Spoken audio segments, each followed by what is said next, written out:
छत्तीसगढ़ के तमनार थाना क्षेत्र में एक शर्मनाक घटना सामने आई है, जहां एक 14 साल की नाबालिग के साथ बैगा त्रिभुवन अगरिया ने दुष्कर्म की वारदात को अंजाम दिया। नाबालिग की तबीयत पिछले कुछ समय से खराब थी, जिसके चलते उसके परिजनों ने गोढ़ी के बैगा से संपर्क किया।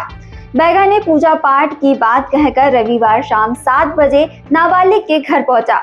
उसने पूजा पाठ की सामग्री के बहाने नाबालिग को घर से 100 मीटर दूर आमा बोरिया क्षेत्र ले गया और वहां ले जाकर उसके साथ दुष्कर्म किया। घटना के बाद जब नाबालिग देर तक घर नहीं लौटी तो परिजनों ने उसकी तलाश शुरू की। परिजनों को देखकर बैगा मौके से फरार हो गया। बाद में नाबालिग ने अपनी आप बीती परिजनों को सुनाई, जिसके बाद उन्होंने तमनार थाने में शिकायत दर्ज कराई।